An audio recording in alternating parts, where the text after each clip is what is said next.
All right, there, viewer. Many thanks to you for having joined us today on the program, The Arena on Aneke Television. My name is Chris Ndigbo, welcoming you on board and thanking you for having joined us.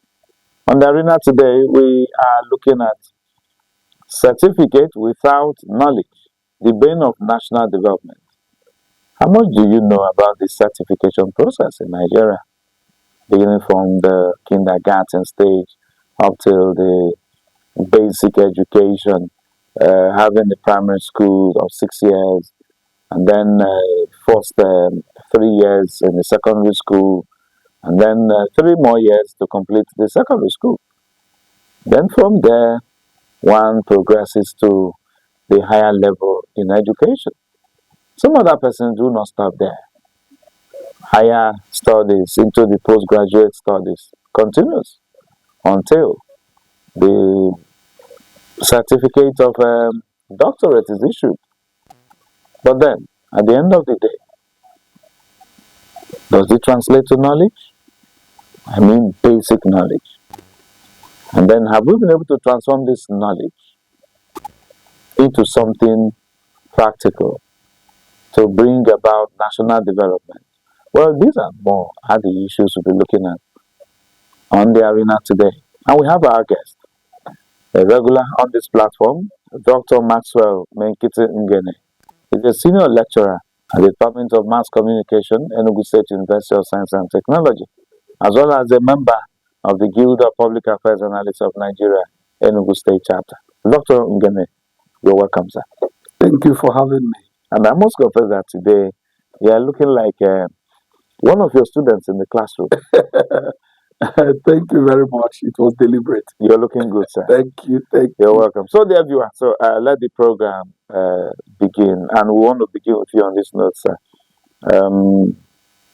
The process of certification in Nigeria, because we're looking at academic-wise now. Talk to us about it.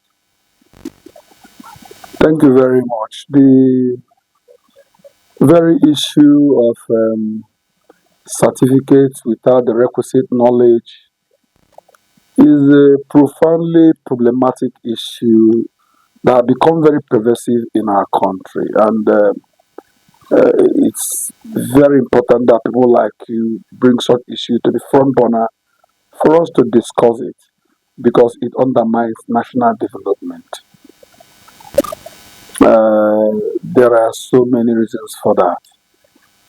It's not as if it should happen, but it does happen, and we need to discuss it.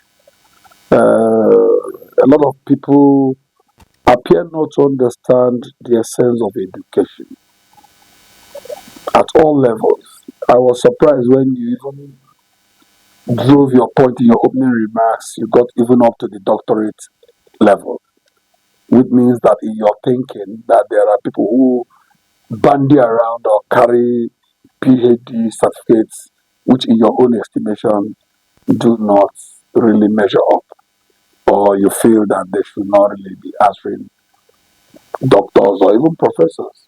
I don't know. You have to answer that question, but that's the way you're putting me on the line now. That's why the way your introduction sounded. But I must tell you that if you look at the master's and PhD level, the level of insanity is very poor, very low. When people acquire PhD, it goes through a lot. If there's anywhere where people have sanity in terms of the educational scrutiny, is at the postgraduate level.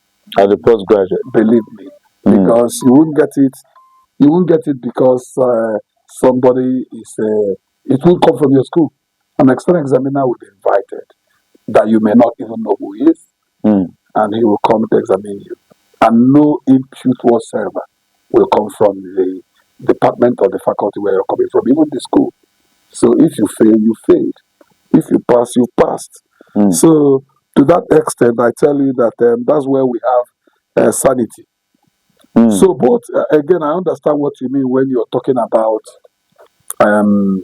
certification without knowledge. These are not the system of certification. A lot of things have gone awry in our system. A lot of things, not just about education, but you can see that there are people who even pay money to be called doctors, what they call honoris causa, honorary degrees. Recently, even we just had people answering doctor. They will tell you that University of Birmingham, University of this have honored them, and you begin to look around to find out why they were honored. Is it in terms of the publications they've made? Is it in terms of the values they espouse? Is it in terms of distinguish themselves in so and so area? You would find. So that is been a problem. But you can also see that part of the problem has to do with lack of motivation. In the most states of Nigeria, including the federal government, had refused to heed the MDG goals of those days that said that education should have almost one third of the entire budgetary allocation, about 30% of the federal allocation. If you look at Nigeria, at times you can see that they have given 4%, 5% to education, which may mean that sometimes even lower, which may now mean that those who should know, who have been asked to superintend, to supervise the education sector, are socially not aware of the fact that education is the engine room that drives development, that drives society. So you can see that people can't give what they don't have. Nobody makes omelette without breaking eggs. If you do not have qualified teachers to teach, then the end result is that you have people who ab initio are very unqualified, determining the fates of students in the classroom. They won't be able to provide the requisite competence, the requisite skills, the requisite knowledge, which are very crucial in the development of man to become very important citizens of a particular society. So that has been the problem. We have seen situations where people in certain sectors, particularly in teaching, are not well remunerated. They are not sufficiently motivated. And you can see that even in our country, it has become very difficult for people who had even done well in school to get paid employment. So most times people are now asked to come to teaching. They are saying they are recruiting 20,000 teachers, 10,000 teachers. That is what you hear every day. And most times you see people who are not passionate about teaching. They have no proper training about teaching. They are not supposed to teach anybody ab initio, but they are going there as a survival instinct to put food on the table, to be sure that at the end of the month they earn some money. That is part of the problem again. And again, we do not emphasize entrepreneurial skills. Okay. We do not emphasize the sense of skills that can make people to become self-reliant, sufficiently aware of the environment, and to be able to fix things that have nothing to do with theoretical training. So most times in the schools, universities, polytechnics, we offer theoretical trainings without practical hands-on the job knowledge. You understand? At times again, students also compound issues because when some students in the engineering, in mass communication, in some areas that need industrial training are asked to go for industrial training, they start to ask whether or not there will be remuneration. Will we be paid? What will we be paid? You don't blame them if you look at it from the lens of the lens that says that somebody who should come to work should be able to at least transport himself and at least take lunch, or at least make some money so that when he or she is going back to school, she or he won't be a burden to the family. But again, some students must have a rethinking and begin to prioritize knowledge acquisition. That most times organizations where they are going to go to acquire practical knowledge may not be able, given the poor economic situation of our country, to pay them even stipends. But it is extremely important for those students to go and acquire knowledge, practical knowledge, which may not be the end product, but is certainly going to translate into better results when they go back to school and making them ready ready experts when they graduate, and then they can begin to earn monies they didn't earn when they were in industrial training. So there are so many things. You've just been able to lay the background, Thank you. and it's a very vast area to cover. So the topic is a very sweet topic, and that's a very problematic issue. For you all to have zeroed in on it, we need to commend you. Well, thank you very much.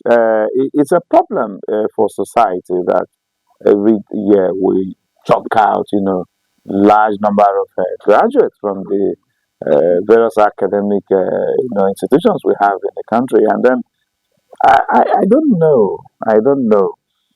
I needed you to talk us through the process of certification. Because to be honest, it's not an easy ride. It's not just you wake up, you get it. Yeah. So I will look at the rigorousness. Okay. Let me start by telling you. Let me use where I am, the university system. When children are admitted as undergraduate students, they start with the processing of the admission, where they bring their ordinary level results, birth certificates, etc. Like you say, it's a rigorous process.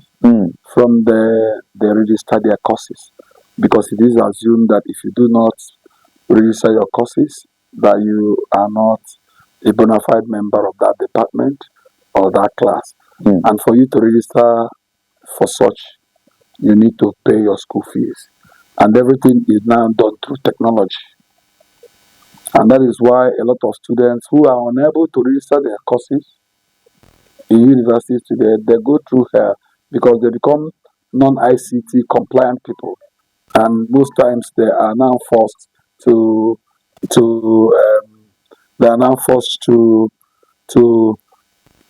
rely on going from one place to the other, pursuing lecturers who were unable to submit their results firsthand to ICT people that would have.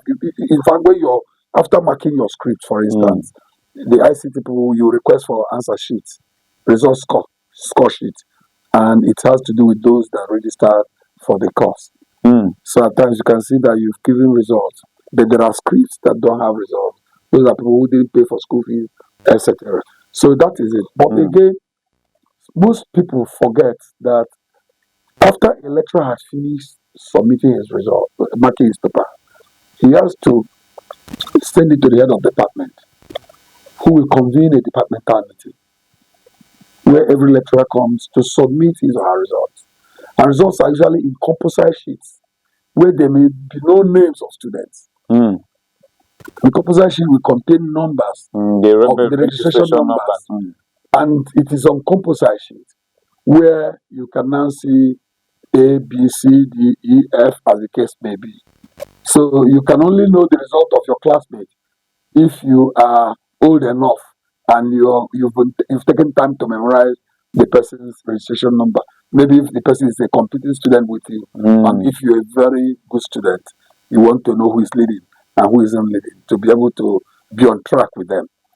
So it's not that easy. So when you submit it, it goes through the departmental board. From the departmental board, there's a faculty board that will say, why did students fail so much? How come they pass so much?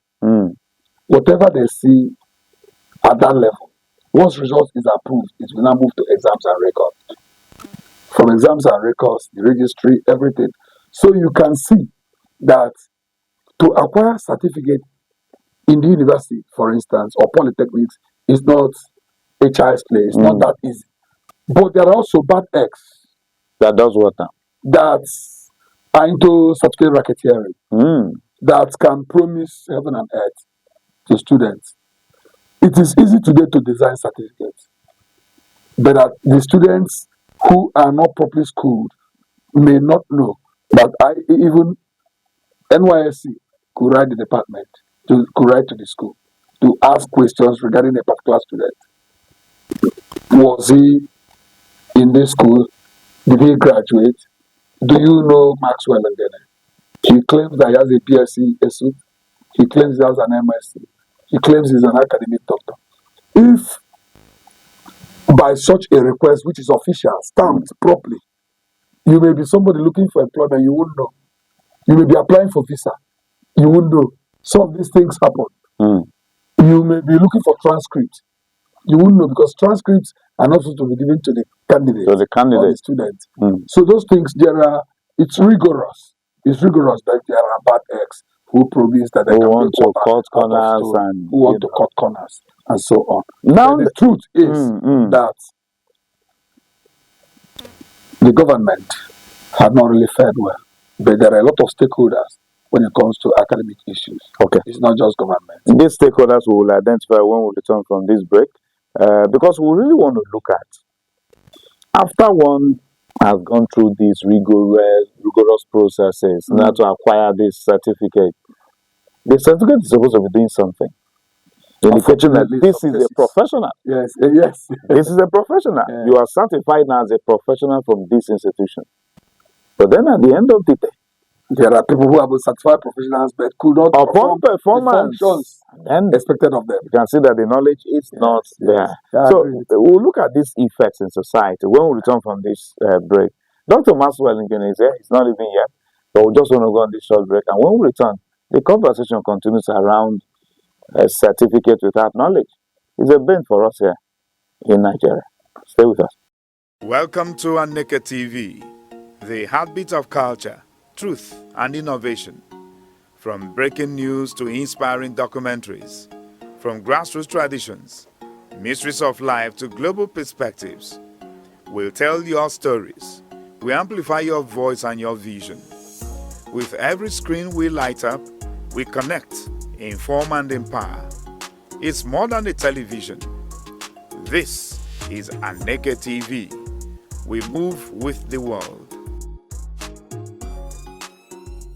Yes, you're welcome back to the program. It is the arena on Aneke Television. Yes, we went to national break, but before we did that, Dr. Maxwell was talking us through the rigorous process of one getting certified by different institutions here, so that one could become a professional in his own chosen area of career. But Maxwell, I don't know, how do you view it? There are a lot of persons, branding certificates out there, but then it's not translated into real knowledge. Let me explain to you what is happening. Go ahead, sir. Let's start from even the undergraduate students. I found out that a lot of students in today's Nigeria do not understand that academic life requires academic rigor, that you need to be immersed into what you're doing. They don't understand research. They are very unethical. At times, you ask students who are researching a topic to bring their measuring instrument, depending on the research design, depending on the methodology. Some of them go and cook up data, and some lecturers look elsewhere if they are gratified. Gratification? It is wrong. Because if, for instance, somebody is in the medical and health, for instance, and cooks up data, and data is supposed to be well informed, because data is normally used for informed decision making, we could end up killing so many people when drugs are produced based on the findings emanating from such a study. So it is wrong. Students today, when I was a student, if you're doing a study, after doing chapter 1, you will take it back to your supervisor as a supervisee. The supervisor looks at it and makes corrections and asks you to go and effect the corrections he has made and show evidence that you've done so. When you've done that, he'll ask you to proceed to chapter 2. After chapter 2, he will do the same and ask you to proceed to chapter 3.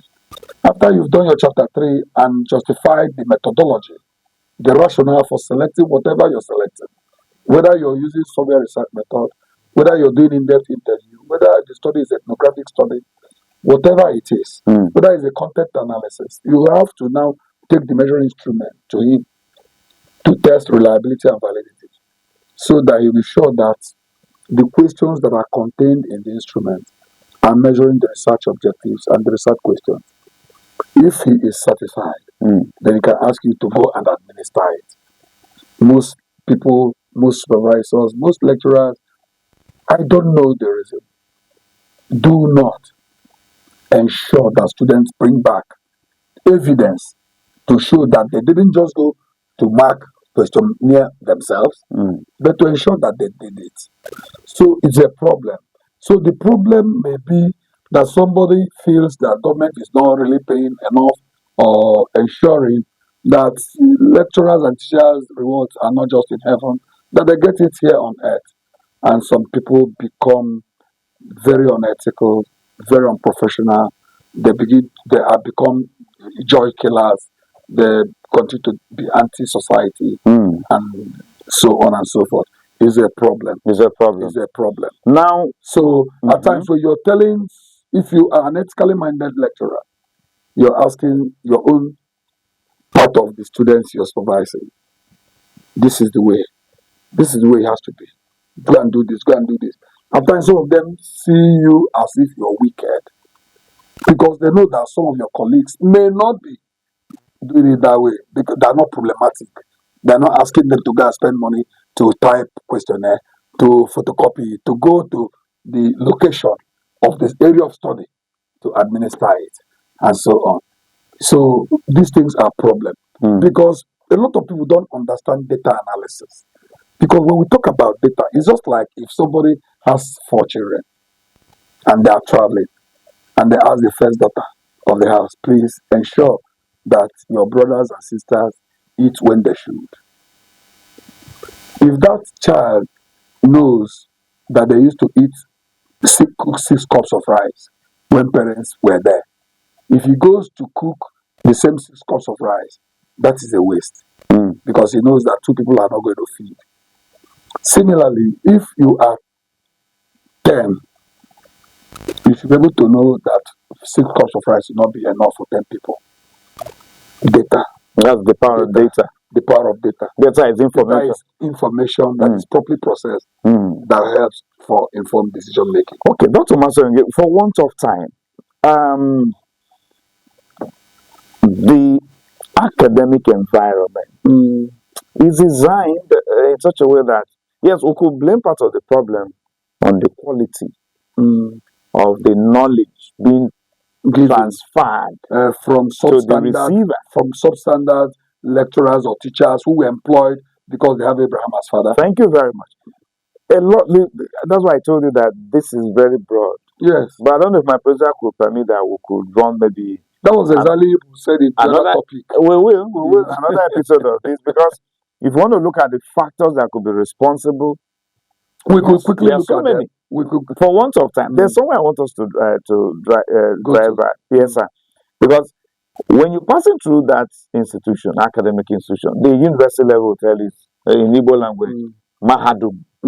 You've come to know it all. Just when you have a PhD, a doctor, they're looking at you as primus inter pares. Do you understand? First amongst equal. So we could blame part of the problem on the quality of the person giving out the knowledge in the first place, or the quality of the product, that's the knowledge being transmitted.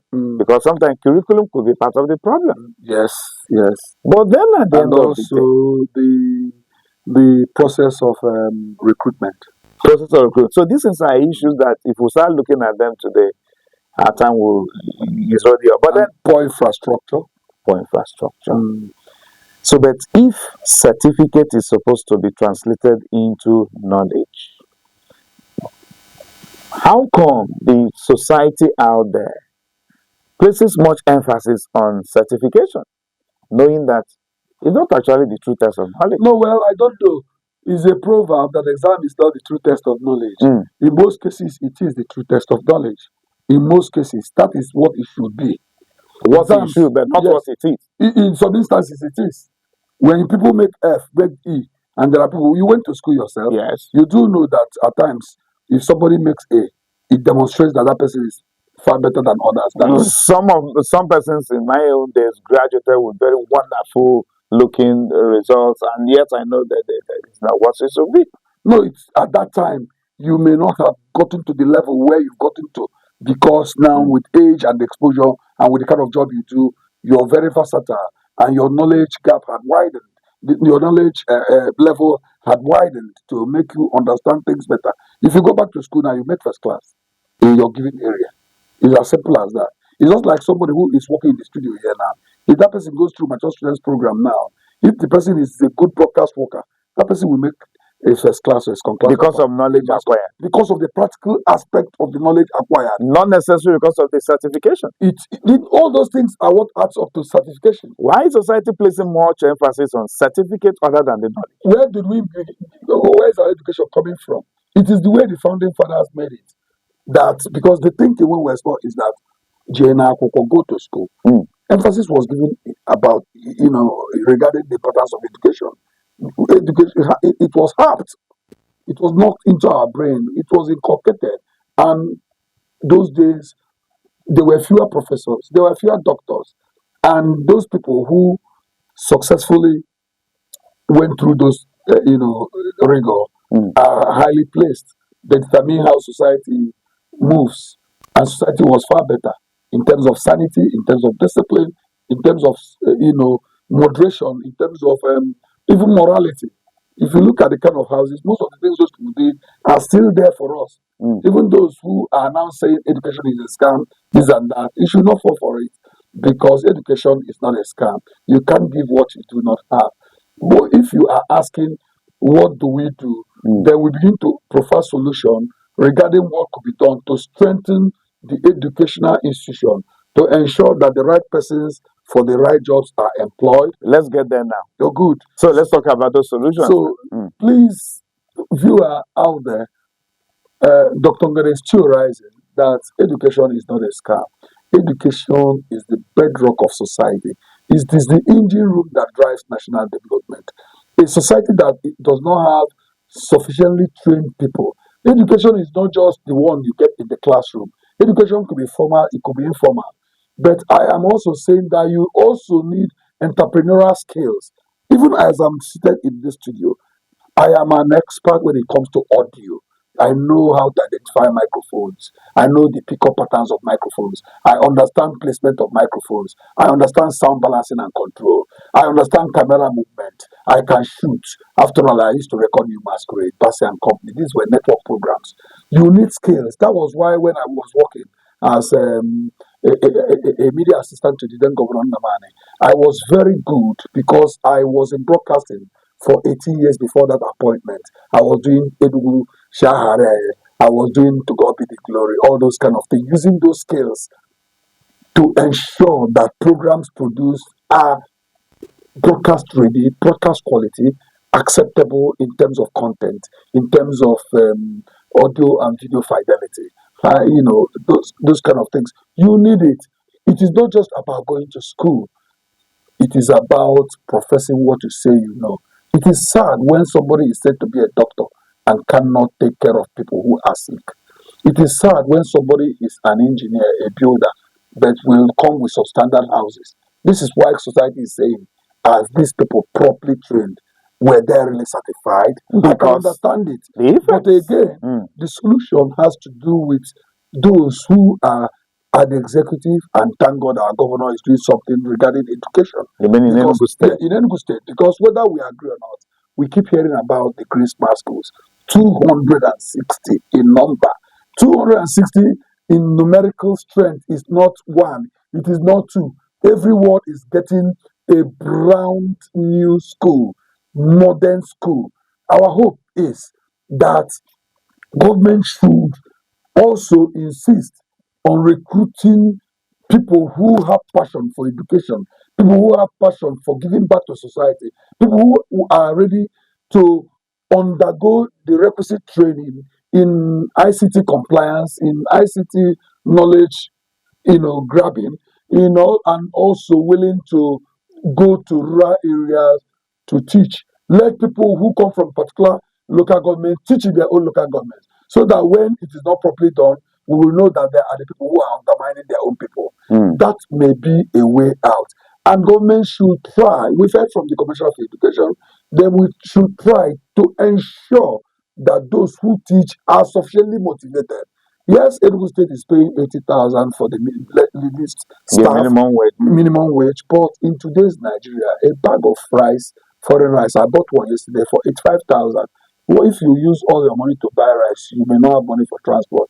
But I also thank God because I've heard that in those places there'll be Wi-Fi in terms of technology. It's those who will teach there have places to live in where they won't be paying. The places we furnished. We were in GTC recently as members of the Nigerian Guild of Public Affairs Analysts. We saw things and we're impressed. Mm. When some of these things are done, there won't be chattering. People who ordinarily will want to travel because they want better remuneration, better money, will now have no need. They would rather want to stay with their aging parents because what is good there is also here. All right. It's time up. Is it? It's time up. It's time to go. But then, Dr. Maxwell again. Yes, we've done this before. I want to do it again. We are going to have a continuation. That would be nice. We're going to have a continuation because we are not done with it yet. Yeah. I don't know if you're convinced by Dr. Maxwell Ngene's presentation, his submission. Because I, Chris Aneke, I am personally worried. The society places so much emphasis on certificate other than knowledge. But then, you heard from him. Maybe in subsequent editions or outings, we may need to go deeper and deeper so that we'll know how you and I, as stakeholders in the education industry, how we are either contributing, to these problems and what we need to do better. He will come back. He will come back. Thank you. It's good to blend theory with practice. Thank you very much. So that's it on the arena today. We will come back again on this matter. Until then, I am Chris Aneke signing out.